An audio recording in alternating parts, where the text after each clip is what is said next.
On the October 19th, I have delivered a talk at the University of Cambridge at the Center for the Study of Platonism, as invited by the director of the center, Professor Douglas Hadley.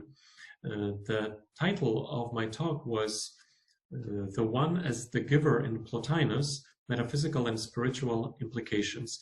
The lecture was devoted to the late antique philosopher Plotinus, for whom the highest and the first principle of reality was the one or the good. And the main subject of my talk was a certain metaphor that Plotinus uses to describe the activity of creating reality by the highest principle, by the good. The metaphor he uses is the metaphor of giving. Plotinus says that creating all that exists can be described as giving all the things their existence, life, knowledge, all the things that they have. And I also wonder what are the implications of the fact that the good creates by giving.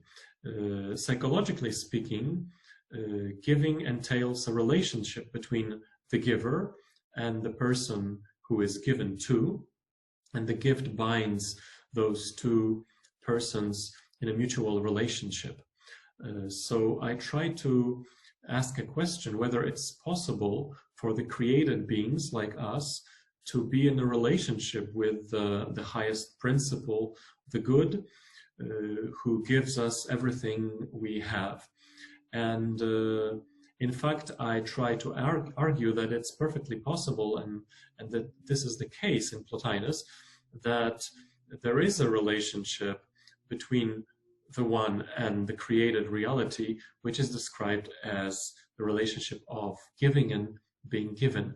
I also wonder about some more practical and spiritual implication of this, namely, can we give back to the one, or can this relationship be in any way reciprocal?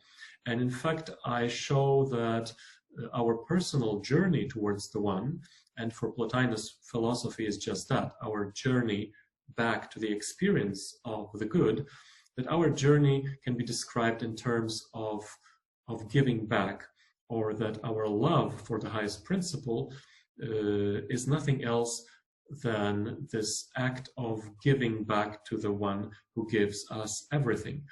The lecture in the Cambridge Center for the Study of Platonism is a part of a wider cooperation between Professor Hadley and me, and I hope that in the future we can see Professor Douglas Hadley here in Poznan.